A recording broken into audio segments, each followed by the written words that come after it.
Shortcut দিয়ে কখনো বিশ্ববিদ্যালয়ে চান্স হয় না। মানবিক বিভাগের জন্য হচ্ছে 25 মার্ক এবং ব্যবসা শিক্ষা বিভাগের জন্য হচ্ছে 20 মার্ক। 25 মার্ক এবং ব্যবসা শিক্ষা বিভাগ হলে 20 মার্ক একদম খুব ইজিলি তুলতে পারবে। ভাই আর শর্ট সিলেবাসে পড়বো না ফুল সিলেবাসে পড়বো, তোমাদের একটু শর্ট সিলেবাস থেকেই ফলো করো।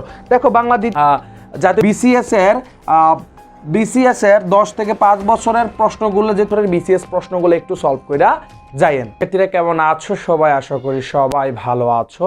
পূর্বে আমরা 2টা ভিডিও আপলোড দিয়েছিলাম যেখানে আমরা বলেছিলাম যে ঢাকা সেন্ট্রাল বিশ্ববিদ্যালয়ের বাংলার জন্য তোমরা সি ইউনিট এবং বি ইউনিট কোন কোন বিষয়গুলো পড়বে।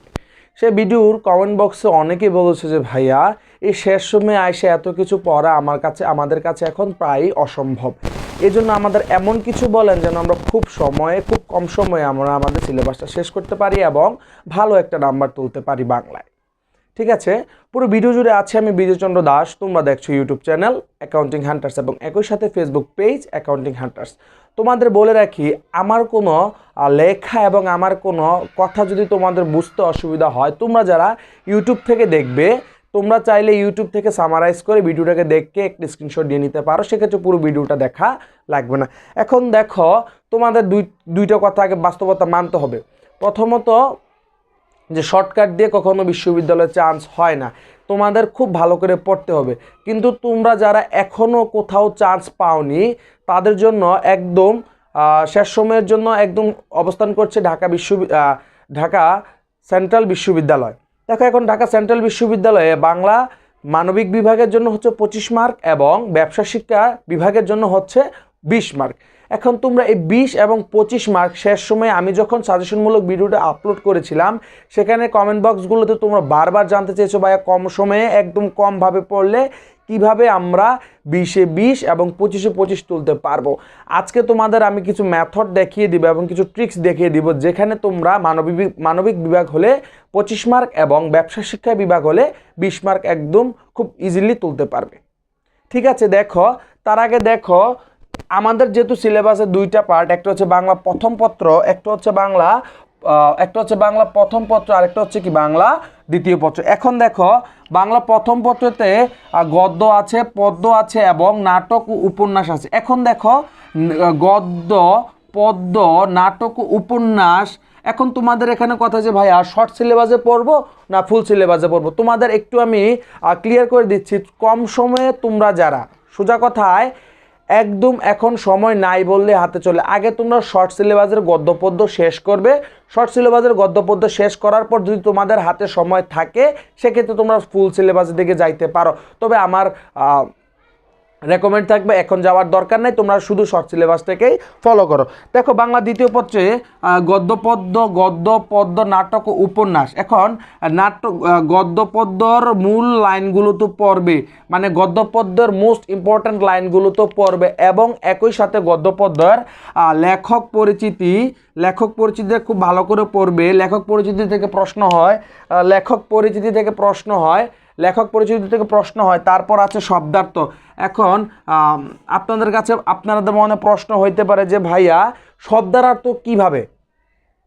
শব্দার্থ তো অনেক বড় বড়, তা তোমাদের আমি বলে রাখি শব্দার্থ একদম ছোট ছোট শব্দার্থ যেগুলা তোমরা ওগুলাই পড়বে, এর বড়গুলা পড়ার দরকার নেই। ঠিক আছে, তারপর আছে এখানে লেখা আছে বিসিএস 10 থেকে 5 বছরের প্রশ্ন সব। দেখো মোস্ট ইম্পর্ট্যান্ট ইউনিভার্সিটি অ্যাডমিশন টেস্টগুলোতে সবচেয়ে গুরুত্বপূর্ণ বিষয় হচ্ছে যে শেষ সময় যখন আমি তোমাদের একটা কথা বলি, আমি যখন জাতীয় বিশ্ববিদ্যালয় অন ক্যাম্পাস গাজীপুরে পরীক্ষা দিয়েছিলাম তখন আমি জিকে কোনো কিছুই পড়ি নাই। তখন আমি কি করছিলাম, শিখরের একটা সাধারণ জ্ঞানের বিসিএস এর বই কিনে নিয়ে আমি পড়া শুরু করেছিলাম, ব্যাস জিকেতে আমি খুব ভালো মার্ক তুলতে পারছিলাম। তো সেক্ষেত্রে তোমাদের বলে রাখি যে বিসিএস এর 10 থেকে 5 বছরের প্রশ্নগুলো যেহেতু সময় হাতে খুবই অল্প, তো ন্যূনতম হলে 5 বছরের প্রশ্ন হলে কি করে যাবা, সলভ করে যাবা। তারপর আছে পাঠ পরিচিতিটা খুব বাধ্যতামূলক। এখানে দেখো বাংলা প্রথম পত্রে তোমাদের আমি যা যা বলছি গদ্য পদ্য নাটক এবং উপন্যাসের এই বিষয়গুলো যদি তোমরা শেষ সময় একটু ভালো করে পড়ে যেতে পারো, বাংলা প্রথম পত্রে আর তোমাদের কোনো সমস্যা থাকবে না। আবারও বলছি, যদি হাতে তোমাদের সময় থাকে 10 বছর, না হইলে ন্যূনতম 5 বছরের গত বিসিএস এর প্রশ্নগুলো, বাংলা বিসিএস এর প্রশ্নগুলো কি করে যাবা, সলভ করে যাবা। এবার আসো বাংলার দ্বিতীয় পত্র। যেহেতু আমি তোমাদের আগেই বলেছি যে সি ইউনিটের হচ্ছে বাংলা 20 এবং বি ইউনিটের হচ্ছে বাংলা 25, এই শেষ সময়ে আসা তোমরা সি ইউনিট থেকে দাও আর বি ইউনিট থেকে দাও। পজিশন ধরে রাখার জন্য, পজিশনে যাওয়ার জন্য বাংলা একটা বিশেষ ভূমিকা পালন করবে। শেষ সময় বাংলা এফোর্ট ছাড়াও ভালো কিছু করা সম্ভব যদি তোমরা ভালো করে পড়তে পারো। বি ইউনিটের তো বাধ্যতামূলক, বি ইউনিট তো বাংলাতে ভালো করতেই হবে। বা এই জন্য দেখো তোমাদের বলি, বাংলা দ্বিতীয় পত্রতে আছে সমাস। সমাস থেকে প্রতি বছর একটা বা দুইটা কি হয়, প্রশ্ন হয়। দেখো সমাস থেকে প্রতি বছর 1 থেকে 2টা প্রশ্ন হয়। সেক্ষেত্রে তোমরা সমাসটা একটু ভালো করে পড়তে পারো। একদম শেষ সময় যারা একদম পড়ো নাই বললে চলে। উপসর্গ তো দেখো ন্যূনতম একটা প্রশ্ন হয় প্রতি বছর, মানে আগে যখন 7 কলেজ ছিল এবং লাস্টবার যখন ডিসিইউ মানে এককভাবে পরীক্ষা নিয়েছে ঢাকা সেন্ট্রাল বিশ্ববিদ্যালয়, তখনও উপসর্গ থেকে একটা প্রশ্ন আসছে, সেটা বি ইউনিট হোক বা সি ইউনিট হোক, দুইখানে কি আসছে, প্রশ্ন আসছে। তারপর আছে দেখো সন্ধি বিচ্ছেদ। ন্যূনতম প্রতি বছর একটা করে প্রশ্ন হয়। ন্যূনতম কয়টা প্রশ্ন হয়, একটা প্রশ্ন হয়। সন্ধি বিচ্ছেদ থেকে ন্যূনতম একটা প্রশ্ন হয়। সেক্ষেত্রে তোমরা সন্ধি বিচ্ছেদটা একটু ভালো করে পড়ে যাবা। তারপরে রয়েছে ধাতু বা কারক। এখান থেকেও 1 থেকে 2টা প্রশ্ন হয়। 7 কলেজ যখন ছিল অধিভুক্ত 7 কলেজ যখন ছিল, তখনও 2 থেকে 3টা প্রশ্ন হইতো এই 2টা টপিক থেকে। ধাতু এবং কারক থেকে কয়টা প্রশ্ন হয়, 2 থেকে 1টা প্রশ্ন থাকে, ন্যূনতম একটা থাকে এবং সর্বোচ্চ তো 2টা আমি পাইছি এখন পর্যন্ত। তার আগে তোমাদের আরেকটা কথা বলে রাখি, এই যে আমি একটু সরে যাচ্ছি, এই যে তোমাদের এই যে শেষ সময় বাংলা কি পড়বে এবং এই যে এইসব বিষয়গুলো পড়লে তুমি বা বি ইউনিটে 25 মার্ক এবং সি ইউনিটে 20 মার্ক নিশ্চিত করতে পারবে, এগুলো কোনো মন গড়া কোনো বিষয় নয়। এগুলা পূর্বের প্রশ্ন ব্যাংক থেকে অ্যানালাইসিস করে তারপর এগুলো দেওয়া হয়েছে এবং প্রত্যেকটা জিনিস ভ্যালিড রিজন আছে। এবং আমিও যখন ঢাকা সেন্ট্রাল বিশ্ববিদ্যালয়ে পরীক্ষা দিয়েছিলাম, আমিও ঠিক এই মেথডটাই ফলো করেছিলাম, যার কারণে আমি পজিশন পাই এবং পরবর্তীতে তিতুমির কলেজে আমার চান্স হলেও আমি সেখানে ভর্তি হইনি।